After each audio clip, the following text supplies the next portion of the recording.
یہ ایک صحیح بخاری میں کچھ حدیث ہے کہ السجود علی الخمرہ، یعنی کہ چھوٹے مسلح پر نماز پڑھنا، تو کچھ لوگ اس سے استدلال کرتے کہ مطلب یہ کچھ پتھر کا یہ ٹکی رکھ کر کے جو سجدہ کرتے، تو کہاں تک صحیح ہے؟ استدلال ہی بہت الٹا ہے.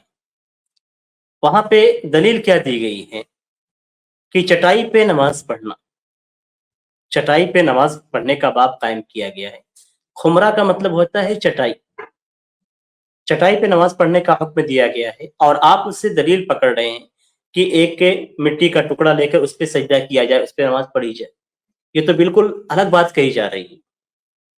نبی اکرم صلی اللہ علیہ وسلم سے زمین پہ بھی سجدہ کرنا ثابت ہے، اور نبی اکرم صلی اللہ علیہ وسلم سے چٹائی پہ بھی سجدہ کرنا ثابت ہے، اور نبی اکرم صلی اللہ علیہ وسلم سے بستر جو بچھایا جاتا ہے اس بستر پہ بھی سجدہ کرنا، نماز پڑھنا ثابت ہے. زیادہ بہتر کیا ہے، مطلب کہ خالی زمین پہ یا پھر کہیں بھی چٹائی سب میں یا قالین میں پڑھ سکتے ہیں؟ جہاں پہ جیسے کیفیت ہو اسی اعتبار سے کرنا افضل ہے.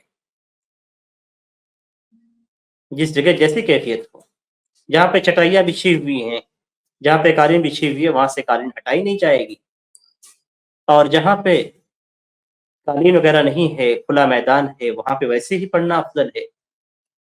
نبی اکرم صلی اللہ علیہ وسلم حضرت انس رضی اللہ تعالیٰ عنہ کے گھر پہ گئے تو وہاں پہ ایک چٹائی، ایک بستر جو پرانا پڑا ہوا تھا، اس کو بچھا کے اس پہ پانی مارا گیا، پانی کے چھینٹے مارے گئے.